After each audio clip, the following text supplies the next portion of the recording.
Mais nous avons grandi plus vite en marchant. Et je laisse maintenant mes peurs de côté, en les remplaçant par une parcelle de chacun d'entre vous, marcheurs, marcheuses, nomades de l'espoir.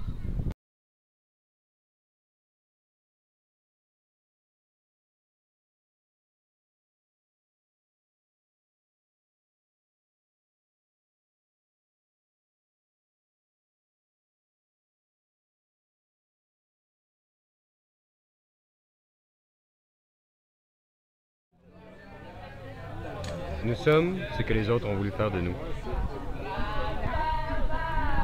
J'ai l'impression que je fais partie de ces gens-là, puis que ces gens-là font partie de nous. Et puis tu dois nous quitter. Puis même si j'ai le jazz, parce que je dois vous quitter, le blues, eh ben, je connais aucune pensée aussi pesante soit-elle que la marche ne puisse chasser. Bonne marche. Bon, mon expérience de la marche qui a commencé à Kakuna le 10 mai. On est le 14 juin ou le 15 juin? Ça s'est terminé hier, le 14 juin. On est 14. On est 14 aujourd'hui? Ouais. Donc, 34 jours de marche.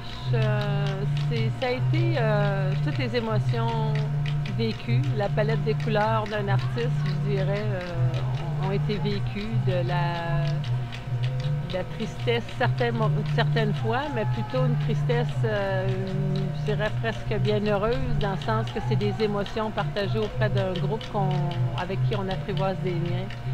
Et quand il y a quelqu'un qui est triste, on peut pleurer avec cette personne-là qui est triste. On peut sentir chacun et chacune dans qui ils sont, dans leur fragilité et dans leur force. C'est en fait l'apprivoisement des liens que j'ai senti ici. Et j'étais pas certaine au début du fait de mon âge, parce que je suis une grand-mère de 59 ans. Et je me disais, 59 ans, avec il y en a qui pourraient être mes petits-enfants même, parce que j'ai une petite fille de 19 ans et dans le groupe, il y en a 2 qui ont 19 ans. Et c'est très particulier pour moi de marcher auprès de gens qui étaient, en fait, les 3/4 étaient très jeunes. Ou dans trentaine maximum, mais la plupart dans vingtaine. Sauf Marie et Estelle, les deux, on était 3 finalement seulement qui avaient un âge plus avancé. Et Estelle, parfois, il a fallu qu'elle quitte pour d'autres raisons logistiques pour la bonne marche. Et Marie, elle est restée jusqu'à Montréal. Et Marie, c'était une belle personne, vraiment, et qui est partie en France en ce moment. Donc, elle n'a pas pu terminer la marche jusqu'à Kanassadagé. Donc, en fait, je pense que je fais partie de celles qui ont été du début à la fin de cette marche-là. Et voilà, je suis contente de l'avoir fait. C'est un des plus beaux cadeaux que je fais à moi-même, à mes petits-enfants, à ma fille, pour leur dire qu'il est important de jamais abdiquer, jamais perdre espoir par rapport à ce qui se passe avec TransCanada et Enbridge et tous ceux qui sont les destructeurs de cette planète, qui font de cette terre-là, en fait, c'est un génocide pour moi. C'est un génocide. Les pipelines, c'est carrément dans la vallée du Saint-Laurent et tout ça, et tout ce qui traverse les territoires autochtones, c'est pur génocide. Alors, M. Harper, si un jour vous écoutez ce petit vidéo, ou peu importe qui l'écoutera, je veux bien que vous teniez compte et la responsabilité de vos actes. Bonjour, je m'appelle John, my name is John. J'ai venu à la marche pendant tous les 34 jours que je suis ici. I've been at the march for the full 34 days that it's been going on. J'étais partie de la comité des organisateurs depuis l'hiver 2014. I've been a part of the organizing committee since winter 2014. Ce qui m'a amené à cette marche-là, les pensées que j'avais qui m'ont amené ici, c'était le fait que l'humanité maintenant, c'est vraiment dans un point où est-ce qu'on a un choix à faire. What brought me to this march, what made me want to be a part of this march, was the fact that humanity at this point has a choice of where it wants to go. For one, we can either continue on the road that we're going on right now, and we can keep on burning fossil fuels, we can keep on extracting resources until there's nothing left, or we can decide to change the way that we interact with each other and with nature. And with this march, I'm hoping that we take the latter choice. Avec les deux choix qu'on a avec l'humanité maintenant, c'est de continuer sur le chemin qu'on fait maintenant, de exploiter des ressources et les autres humains jusqu'au temps qu'il y en a plus, ou on pourrait avoir une relation différente avec la nature puis avec nous-mêmes. Puis avec cette marche-là, j'espère qu'on commence à faire la différence puis prendre la deuxième choix. Throughout the march, I've felt that what we're trying to accomplish, building a different type of society, has been accomplished on a small scale, a sort of microcosm of the society that we'd like to see. Pendant le long de la marche, je pense qu'on a fait une société en miniature de lui qu'on voulait voir en plus gros. That society involves sharing of resources, working with each other, direct participation in decision making, which is direct democracy. Cette façon de vivre, c'est dépendant sur le partage des ressources, puis la vivre en communauté, puis le fait que tout le monde a une voix quand est-ce qu'il y a des décisions qui ont besoin de faire. C'est ça la démocratie directe. I think that the experience of the march itself has been life-changing, really, to say the least. I've sort of learned to be a better person living in collective life, and I think that everybody here has as well. Je pense que l'expérience de vivre dans cette marche, ça a changé ma vie et la vie d'autres mondes ici. On a apprendre comment de mieux vivre dans une communauté et partager et, des ressources et toutes les choses qu'on a besoin de faire dans le futur. So thank you very much for taking this interview, and yeah, thank you very much for being a part of this march. Merci beaucoup pour faire cette entrevue et merci aussi pour faire partie de la marche. Bonjour, moi c'est Jérémy, je fais partie de la marche des peuples pour la Terre-Mère. Je suis parti de Kakuna avec la gang, puis je suis arrivé dans la marche, je savais pas trop à quoi m'attendre. Je connaissais Alissa un petit peu de l'organisation, puis là, je suis arrivé là-bas, j'ai vu quelques personnes que je connaissais, mais ces personnes-là, c'était la fin de semaine, fait qu'ils sont repartis à Montréal. Puis je me suis comme ramassé à pas connaître grand monde, puis ça c'est vraiment passé vite que le monde sont venus me parler, puis je me suis ouvert, puis c'est ça, puis là c'est rendu ma gang, on a plein d'inside comme on dit ensemble, puis j'aime bien ça, puis c'est que ça t'a apporté dans ta vie? Dans ma vie, ça m'a donné des ressources de quoi faire pour militer prochainement. Et ça m'a donné un réseau de militants qui se battent contre un peu les mêmes choses que moi. Puis c'est ça. C'est ça. Avec les gens, je me sens vraiment... c'est comme si ce serait ma famille. D'habitude, j'ai de la misère comme à vraiment être moi-même quand je suis avec des gens que je connais pas trop, genre. Fait que j'ai toujours de la misère à faire des blagues, à participer au groupe. Puis là, ça s'est quand même passé très vite que je rentre dans ce groupe-là puis que je me sente vraiment à l'aise. Comme avec une famille, dans le fond, c'est ça. Allô, moi je m'appelle Alexandre, je suis un marcheur qui a Je suis un marcheur qui a marché, dans le fond, quasiment au complet, là, les 700 km de Kakuna jusqu'à Kanesatake. Qu'est-ce que la marche m'a apporté? En fait, je pense que c'est l'esprit de communauté. L'esprit de communauté là, qui était vraiment super fort. Que ça m'a appris que la communauté, là, ça pouvait vraiment soulever des montagnes, vraiment faire beaucoup de choses ensemble. Puis c'est vraiment beau.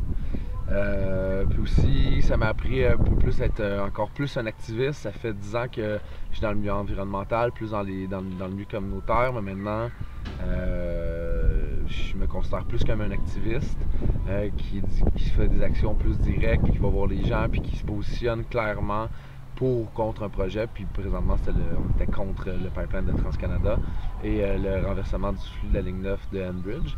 Donc, c'est ça. À part ça, les marcheurs, les marcheuses, ça m'a apporté plein d'amour, des nouvelles amitiés, des nouvelles relations, puis c'est vraiment super enrichissant. Puis aussi, ça m'a appris que l'art, ça pouvait être vraiment une façon très directe d'exprimer un message, puis de se positionner clairement en tant qu'individu, puis en tant que groupe dans la société. C'est ça, en gros, que ça m'a appris la marche. Bonjour, je me présente, je m'appelle Yanis Benyoussi. Je fais partie des marcheurs de la marche des peuples pour la terre-mère. J'ai fait toute la marche, 700 km de Kakuna à Kanesatake. J'étais aussi dans le comité organisateur et 2-3 mois avant la marche, on s'est beaucoup activé pour préparer ce bel événement. Mais un an plus tôt, moi j'avais commencé à travailler pour Greenpeace. Faisais de la sensibilisation puis de la levée de fonds, puis ça a vraiment éveillé en moi la fibre environnementaliste. Puis j'ai commencé à plus m'impliquer dans des projets à droite à gauche. Puis on avait fait le cabaret Olé Oléoduc avec Alissa. C'était une petite troupe de théâtre avec avec plein de petits numéros qui pouvaient s'ajouter, s'enlever, qu'on pouvait modifier à n'importe quel moment pour s'adapter aux endroits où on allait. Puis on a fait le tour du Québec pour sensibiliser les gens aux problèmes des sables bitumineux, puis du pipeline plus précisément.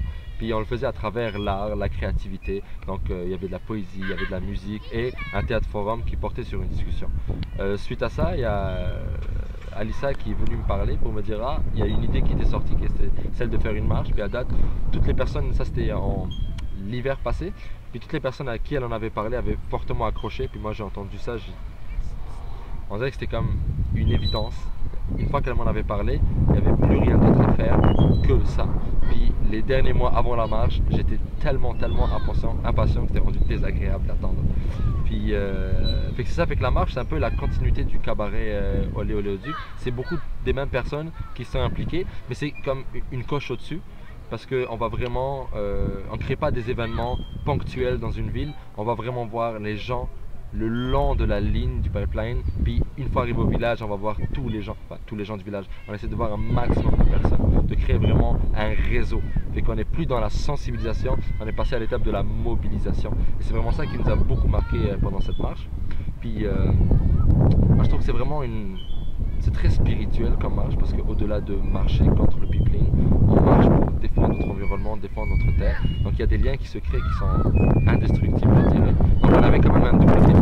On essaye d'empêcher le projet d'oléoduc, le projet de pipeline, et en plus on essaye de vivre en communauté nomade, ce qui n'a pas toujours été très facile. On a voulu que ce soit vraiment le plus organique possible. Donc le comité organisateur s'est vraiment bien organisé, mais une fois qu'on a commencé la marche, il n'y avait pas encore de structure. Elle devait être décidée avec les gens qui commençaient la marche. Donc c'est comme une deuxième organisation. Et pendant quelques jours, on a commencé à tâtonner. On est vraiment allé par essai-erreur. Puis on s'est beaucoup rectifié par rapport aux erreurs. J'appelle ça même pas des erreurs, c'est juste des événements dans notre parcours qui ont fait qu'on s'est enligné vers une structure tellement solide, mais beaucoup plus stable. On voulait que ce soit une structure complètement inclusive, et qu'elle restait quand même très modelable au cours de la marche. On l'a re-questionnée à toutes les secondes. Puis le fait d'avoir cette force en communauté, ça a permis d'avoir une énergie incroyable pour contrer le pipeline. Donc c'est deux choses qu'on ne peut pas dissocier, la force de la communauté et le besoin de changement. Fait que c'est ça. Puis ça a créé des liens incroyables, un réseau pas possible. On aimerait vraiment utiliser cette énergie qu'on a accumulée. 700 km de marche, c'est beaucoup d'énergie accumulée en termes d'amour, en termes de lien avec la nature, en termes de rire. On a ri, on a passé tellement de temps à rire et à s'aimer, on dormait ensemble, on mangeait ensemble, on petit déjeunait ensemble. Parfois c'est dur parce qu'on va avoir sa petite intimité, mais c'est juste une épreuve qu'il faut surmonter. Et avec l'appui des gens, comme on est tous dans la même situation, ça nous permet d'être beaucoup plus forts. Et s'ajoute à ça aussi la solidarité des gens qui nous ont accueillis. Ça par contre, même dans l'organisation de la marche, on ne s'attendait pas à ce que ce soit aussi fabuleux. On pensait qu'on allait maigrir pendant la marche, finalement il y a beaucoup de gens qui ont grossi pendant la marche parce qu'on mangeait comme des cochons, on était tellement bien accueillis, nourriture à volonté.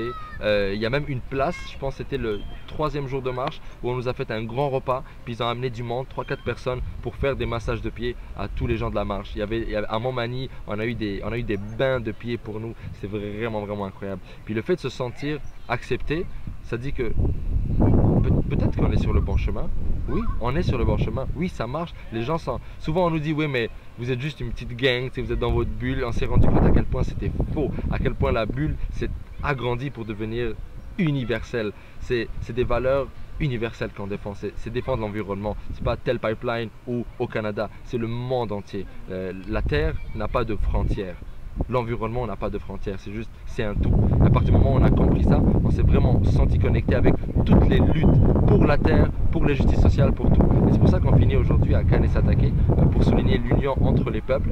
Puis on vient d'avoir, je vais finir là-dessus, on vient d'avoir une très belle conférence de presse où plusieurs autochtones de la place ont vraiment verbalisé le lien entre les peuples et à quel point ils étaient reconnaissants envers nous d'avoir fait ça. Puis je me souviens que pendant la réunion, c'était un point central, l'union entre les peuples. On a passé tellement de temps là-dessus, on a été tellement délicat avec ce sujet-là parce que c'était tellement central dans le combat que finalement, ça nous a tellement tous émus, ça nous a fait pleurer de voir qu'on a un résultat concret. Mais quoi qu'il arrive, aujourd'hui, on a vu une partie de ce résultat. Puis j'aimerais juste dire qu'en voyant ces résultats-là, c'est pas la fin, c'est vraiment pas la fin. Ces résultats soulignent le début de la véritable marche qui est la marche pour la marche, avant d'être la marche qui a commencé au mois de mai, c'était quand même plusieurs mois d'organisation avec à peu près une trentaine de personnes autour de la table. C'était vraiment des gens de plein d'initiatives citoyennes et engagées différentes. Au tout début, je pense qu'il y a beaucoup de gens qui pensaient à faire une marche parce qu'ils voulaient qu'on prenne une action plus forte sur la question des pipelines au Québec. Pour l'expérience de Alissa et moi, c'est que l'année passée, on a fait un théâtre forum, on a monté un cabaret qui s'appelle le cabaret Olé Olé au Duc, qui était sur la question de la ligne 9 d'Enbridge et de l'arrivée des sables-petits au Québec. Puis on a fait une tournée avec ce théâtre forum-là sur le bord de la ligne 9 au Québec et on a rencontré beaucoup de citoyens. Puis on a eu des discussions avec les citoyens et citoyennes et un des trucs qui est ressorti, c'était un peu l'isolement que les militants pouvaient ressentir dans leur communauté, pas juste dans les actions qu'ils prenaient dans leur communauté, mais entre les différentes communautés au Québec. Il y avait un manque de communication entre les initiatives, puis dans le fond d'unification sur cette question-là des pipelines. Puis après qu'on ait fini la tournée, je pense qu'on avait du temps et de la motivation et on s'est retrouvés un soir pour voir qu'est-ce qu'on allait faire à la suite du cabaret, puis on a pas mal eu la même idée en même temps dans le fond, la marche, les gens en avaient discuté avant, mais c'était une petite marche de quelques jours ou des actions symboliques. Puis là, on s'est dit qu'on pouvait s'inspirer de ce qui a été fait en 2011, puis on s'est dit, OK, on va faire un meeting en janvier, on va voir qui se pointe, puis on veut faire ça. Et dans le fond, la raison pour laquelle ça s'est fait, c'est qu'on a envoyé des courriels, puis en janvier, il y avait 30-40 personnes autour de la table au premier meeting, puis c'est parti de là.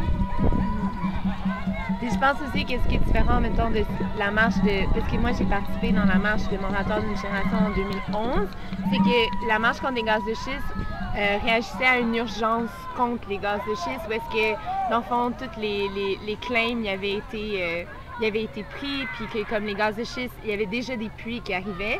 Fait que c'était comme pas le même but stratégique. Là, dans cette marche-ci, c'est vraiment de unifier, genre créer des liens entre les différents groupes citoyens, entre les différentes communautés. donc les communautés autochtones, les propriétaires, les municipalités, de pouvoir vraiment parler aussi au niveau citoyen. Puis c'est ça qui était important.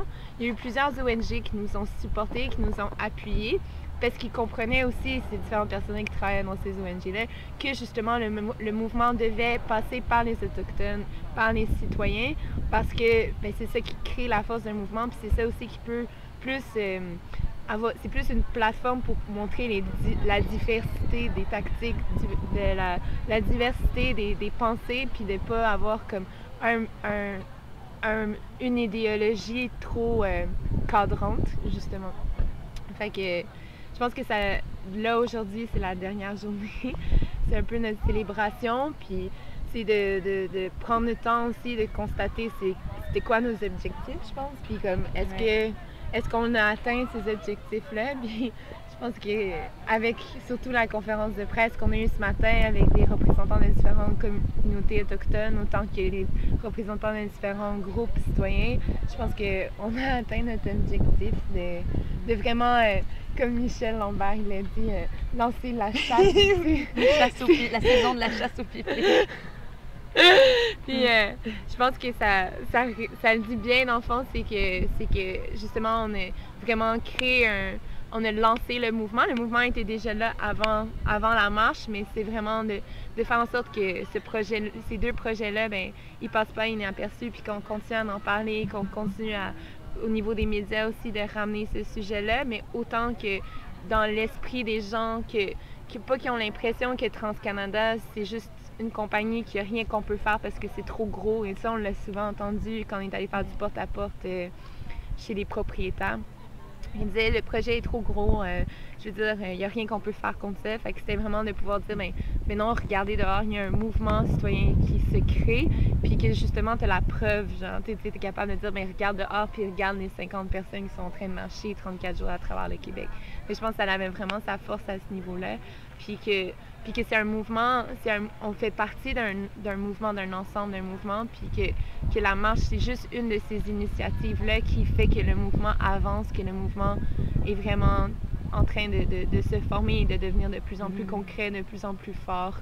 Puis pour moi, comme n'importe quel mouvement, pour n'importe quoi, pour changer la société, c'est de vraiment commencer à s'unifier, puis je trouve que la division dans le mouvement de gauche est vraiment la faiblesse de la gauche et qu'il faut vraiment, vraiment apprendre à comme, travailler ensemble, être capable de faire des concessions sur des choses que toi, t'es pas nécessairement d'accord. C'est juste quand on pense comme tout le débat sur la question des actions. Oui, des actions, de comme, tu sais, le radical versus non radical, versus, tu sais, je sais pas, tu sais, il y a beaucoup de choses sur lesquelles que, genre, les différents groupes ont tendance à se battre contre puis à mettre plus d'énergie contre ça que contre vraiment l'ennemi en soi, tu sais. Fait que je pense que c'est d'apprendre à switcher ça puis à apprendre à travailler ensemble puis apprendre qu'on peut faire des erreurs. Ellen Gabriel a dit ça tantôt à David, que oui, on va tout le temps faire des erreurs, surtout en essayant de créer des liens avec les Premières Nations, mais qu'il faut poser des questions puis il ne faut pas avoir peur de faire ces erreurs-là parce qu'on fait le choix de créer des liens. Ouais. Ça, c'est un truc, je pense, un des objectifs de la marche qui était peut-être moins dit dans les médias, parce qu'il y a définitivement l'aspect de sensibiliser, de plus sensibiliser, mobiliser les communautés, puis ça, je pense que déjà, ça a été une réussite là-dessus, mais c'était aussi de grandir le mouvement. C'est ça l'objectif, c'est que la marche, c'était une tactique dans ce moment où on est présentement. Puis ça c'est un truc que je trouve qu'on a vraiment bien réussi, parce que ça a ravivé, quand la marche passait, c'était comme presque un prétexte pour raviver certains liens tissés entre les communautés ou certains militants que, tu sais, je veux dire, ils sollicitaient leur communauté pour préparer de la nourriture, trouver un hébergement. C'était pour des marcheurs qui allaient traverser le Québec. C'était presque inévitable qu'ils allaient s'organiser autour de ça. Fait que je trouvais que c'était un beau prétexte. Puis aussi, on l'a vu, il faudrait qu'on fasse les statistiques, mais je pense qu'il y a eu à peu près 200 personnes au minimum qui sont passées dans la marche, entre ceux qui ont fait tout depuis le début puis ceux qui sont rejoints un jour, 2 jours ou plus. Et ça, c'est des personnes qui sont renforcées dans leur militantisme. C'est des jeunes et des moins jeunes qui ont comme redéfini et réaffirmé dans le fond, qui vont se dédier à cette cause-là aussi, dans la diversité de ce qu'ils ont envie de choisir comme action, évidemment, mais on a fait beaucoup de formations dans la marche, beaucoup de partage de connaissances, de savoir, vraiment en suivant l'éducation populaire. Et je pense qu'on a tous beaucoup appris en tant que militants, puis que c'est drôle comme journée de célébration de la fin de la marche parce que ça goûte aussi vraiment juste le début de quelque chose. Puis ça, c'est l'objectif de la marche que je trouve qui est réussi, c'est que c'est le début de la croissance de ce mouvement-là. Puis je trouve que, pas juste au niveau symbolique, là, on a vraiment bien avancé là-dessus. Là. Puis de goûter à la communauté aussi, ça c'est un aspect qui est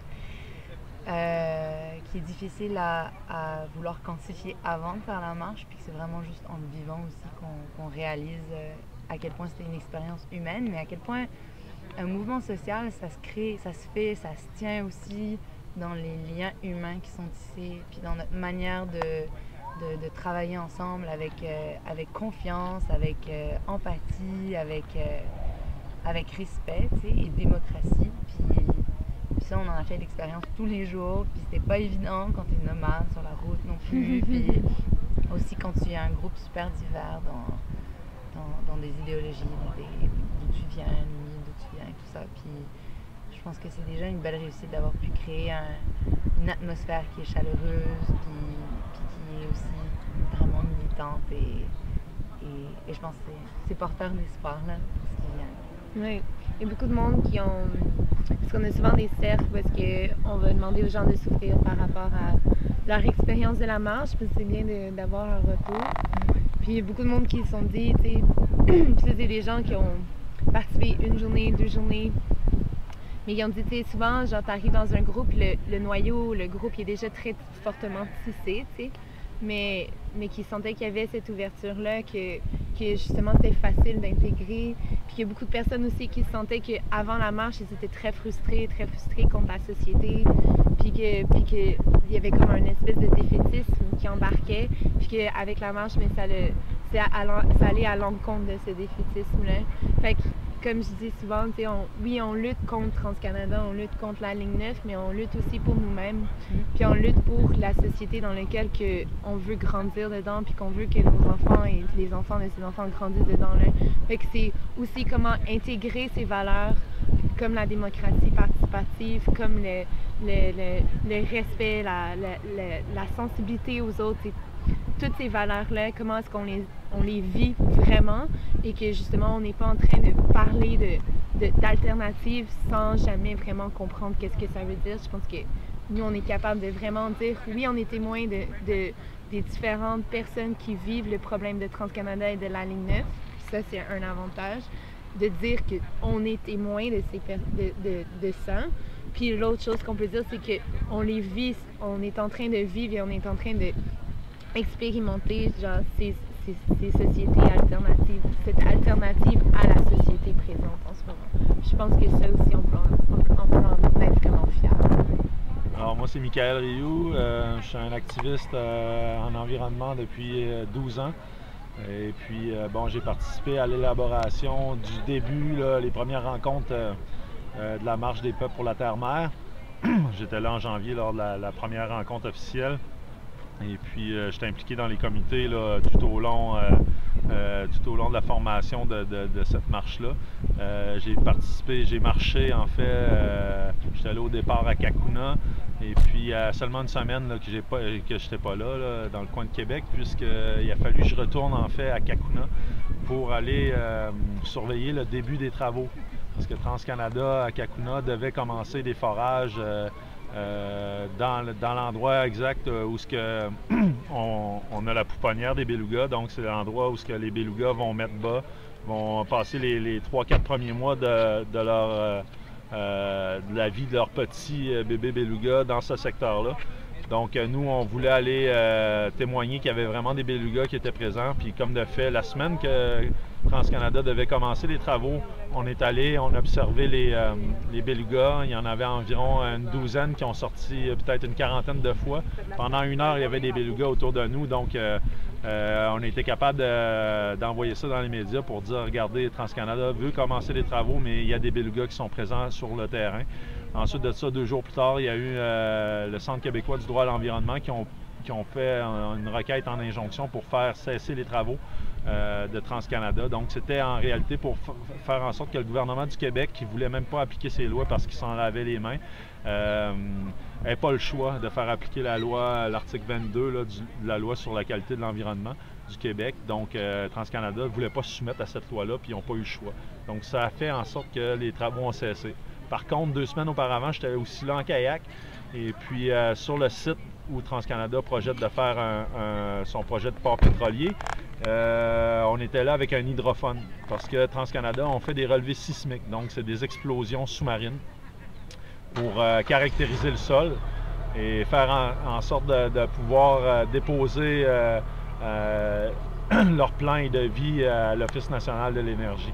Donc, il y avait le permis fédéral pour faire ces travaux-là, mais selon les scientifiques avec lesquels on a travaillé, il était clair que l'avis scientifique qu'ils ont obtenu de Pêche et Océan Canada ne devrait pas être valide. Donc, par contre, ces travaux-là ont été faits. Donc, pendant plus de environ une dizaine de jours, il y a eu au moins 4 jours de travaux où TransCanada ont fait des détonations à 228 décibels. Et on sait que les belugas, c'est vraiment une espèce qui est en péril déjà. L'espèce est passée d'environ 1100 belugas à 800 présentement. Ça a décliné de 300 en l'espace de seulement 3 ans. Donc, c'est vraiment une espèce qui est fragilisée. Et de faire un port pétrolier dans cette zone-là, c'est la pire chose qu'on ne peut pas faire. Donc, si on regarde l'industrie touristique du secteur dans le Bas-Saint-Laurent et sur la Côte-Nord, Tadoussac, Saint-Siméon, Rivière-du-Loup,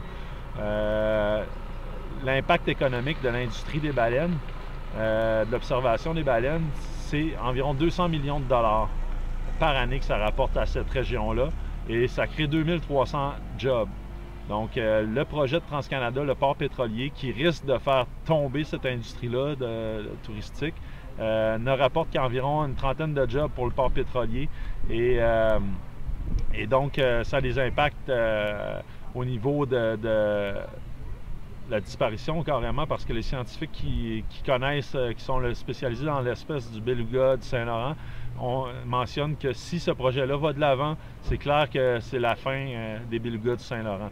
Donc, à travers la marche, moi j'ai eu aussi un rôle de faire en sorte de créer des liens entre les groupes nationaux et les groupes régionaux, comme Non une marée noire, Pétrolique anonyme à Rimouski, Rivière-du-Loup, Bas-Saint-Laurent pour une prospérité sans pétrole. Avec les grands groupes nationaux, on a fait une manifestation à Cacouna avant le départ de la marche.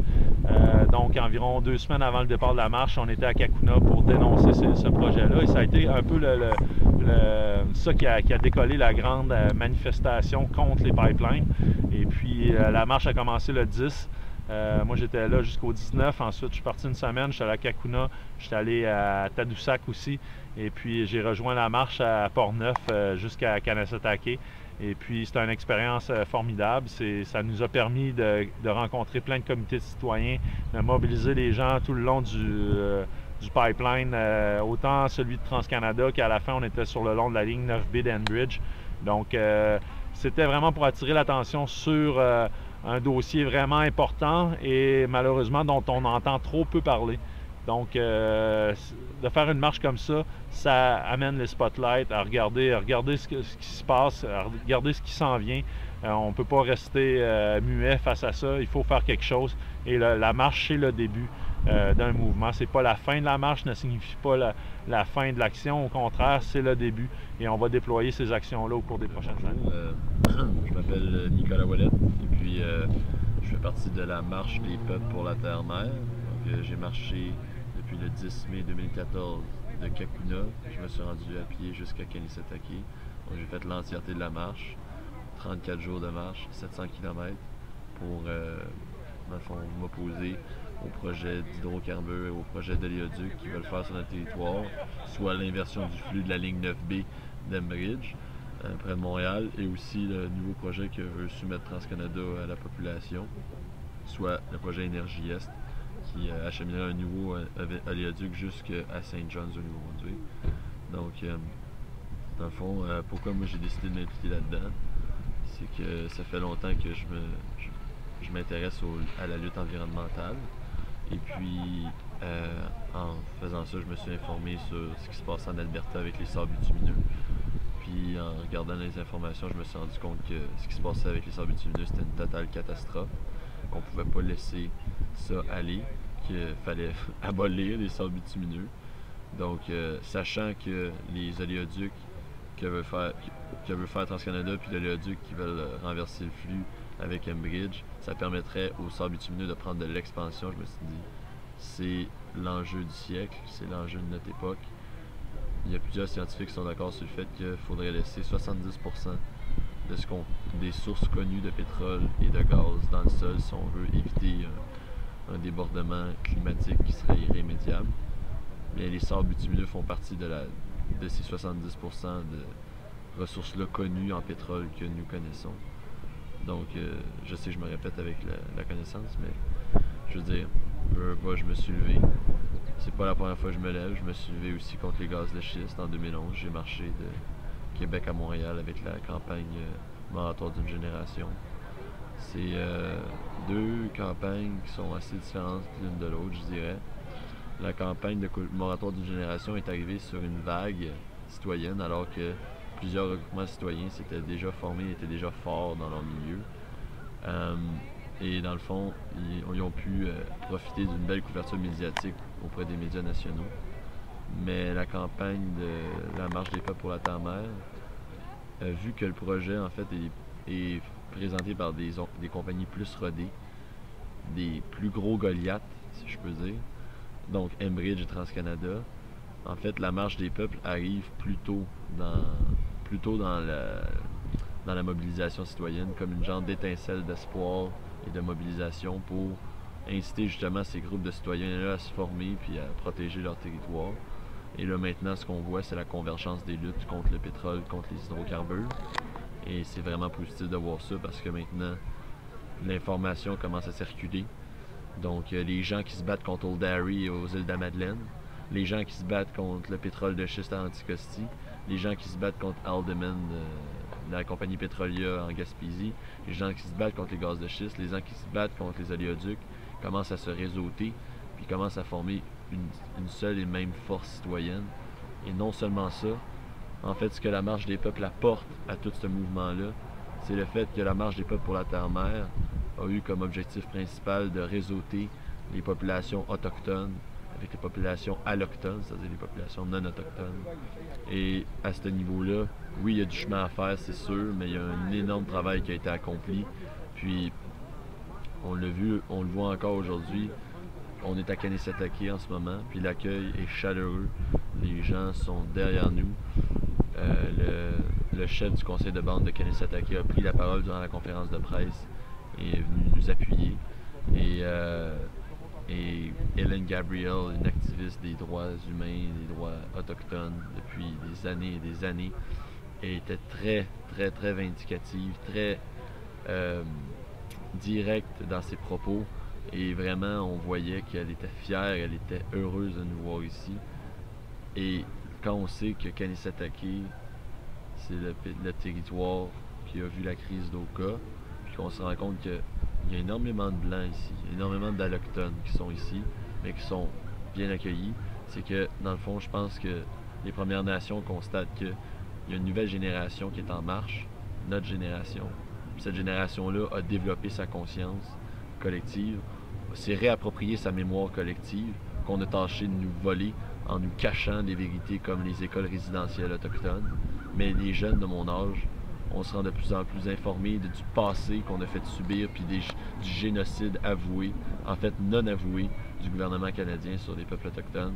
Et ils se rendent compte qu'on est prêt à admettre les torts qui ont été causés, mais qu'on a une volonté de faire, on a une volonté de peut-être faire, c'est pas un bon terme parce que ça renvoie à une certaine réalité minière, mais une volonté profondément humaine et amoureuse et remplie d'espoir, de faire en sorte qu'on renoue avec les communautés autochtones pour la protection d'une seule et même planète, notre Terre-Mère.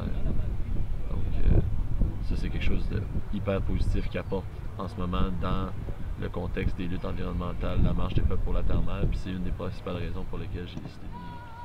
Bonjour, alors mon nom c'est Kate, je suis une des marcheuses de la marche des peuples pour la Terre-Mère. Moi je viens de Québec dans le fond. Je viens de Québec mais je viens de partout aussi, là. Je suis vraiment une vagabonde, je me promène dans le Québec, j'ai pas vraiment d'endroit fixe où est-ce que je vis. Moi je suis allée à la marche des peuples pour la Terre-Mère, comme tout le monde, pour bloquer les pipelines. Puis j'ai trouvé ça important parce que je trouvais que c'était la première étape à faire d'essayer de rassembler les gens dans quelque chose qu'on pourrait vivre en communauté, parce que c'est quelque chose qu'on fait plus dans la société capitaliste actuelle, qu'on est tous individualistes. Donc, en fait, je l'ai vraiment trouvé en arrivant dans la marche, finalement, parce que je m'attendais vraiment pas à ça, en fait. En arrivant là, je me disais juste comme on va marcher contre les pipelines, on va se rendre de ville en ville, on va parler aux citoyens, puis c'est tout. Finalement, j'ai comme trouvé une famille dans la marche, là, fait que ça m'a vraiment fait du bien de voir ça. J'ai pas fait toute la marche au complet, dans le fond. Je suis partie, j'étais là à Kakuna au départ. J'ai fait 3 jours, puis j'ai pogné de l'herbe à puce que j'avais pogné à Québec. Puis ça a tellement été grave, j'en avais partout dans la face, j'en avais partout sur moi. Il a fallu que je retourne à Québec, puis que je prenne 2 semaines de pause pour me guérir. Puis après ça, j'ai repris la marche quand tous les marcheurs sont venus chez nous à Saint-Augustin. On les a hébergés, moi et ma famille. Donc on leur avait tout préparé de la bouffe, on avait tout seté la maison pour accueillir 60 personnes. Ça a vraiment été une belle expérience là, de les voir arriver dans ma ville, puis que tout le monde soit là dans ma maison. Fait que à partir de là, moi je les ai suivis, puis je me suis rendue jusqu'à Kanessetake. Donc aujourd'hui se termine la marche. Mais mon expérience de la marche, politiquement, c'est... En fait, j'ai pas envie de parler du but politique, là. On le sait tous c'est quoi. Mais personnellement, moi, ce que ça m'a amené, c'est une communauté. Tu sais, ce qu'on a pu, dans le fond, vraiment, ici, c'est de rassembler les gens qui avaient des mêmes valeurs, des gens qui se respectent tous. Il n'y a personne qui a de jugement ici. Il n'y a tellement pas eu beaucoup de conflits. Moi, j'en ai même pas vu. J'ai pas eu de conflit avec personne. Tout se réglait parce qu'on avait de la communication entre nous, on parlait ensemble, on a tellement fait un exercice de démocratie en faisant des cercles tout le temps, en se demandant notre avis pour être sûr qu'il n'y ait jamais de problème entre nous. Ça nous a vraiment rapprochés. Moi, au début de la marche, j'étais comme super gênée avec tout le monde, je parlais presque pas aux gens, puis je restais plus comme toute seule. Puis au fur et à mesure qu'on a marché ensemble à tous les jours, tu sais, on marche tellement, on a le temps de se parler, on a le temps de se connaître, on a le temps de se rendre compte que le monde se respecte, puis s'aime, puis dans le fond, tu sais, on a une lutte politique, mais la lutte politique, ça englobe tout le problème qu'est genre la société individualiste, capitaliste, qui respecte rien. Donc, en vivant le respect puis l'amour dans la marche, moi, j'ai senti qu'on pouvait changer quelque chose parce qu'après ça, on va tout repartir chez nous avec cette expérience-là qu'on a vécu de vivre en communauté.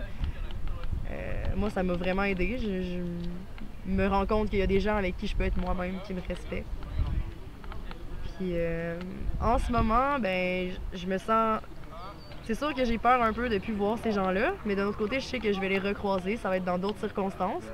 Mais c'est pas grave, on a tellement d'idées pour continuer à avancer dans la lutte environnementale que moi en fait ça m'a juste donné plus d'espoir. Moi je me sentais juste comme tout le temps fâchée, puis je savais pas quoi faire contre les gouvernements qui respectent rien, puis qui respectent pas la planète, qui respectent pas toutes les espèces qui y vivent. Puis en venant ici, j'ai rencontré plein de monde qui avait plein d'idées, puis ça m'a juste donné plus d'idées encore. Puis maintenant je sais qu'il y a des gens qui vont embarquer avec moi pour faire des choses. Puis je pense que ça l'amène de l'espoir, pas juste à moi, mais à plein de monde ici. Je sais pas vraiment quoi dire.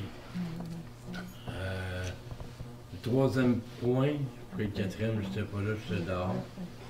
Le 3e point m'a vraiment plus touché que tous les autres. Moi, j'ai vécu le 2012 où que le monde disait qu'on va se revoir, qu'on va se revoir. J'ai jamais revu personne à part de 2 personnes sur 30. Je me dis, ça va être la même chose ici, quand ça va être terminé quand même.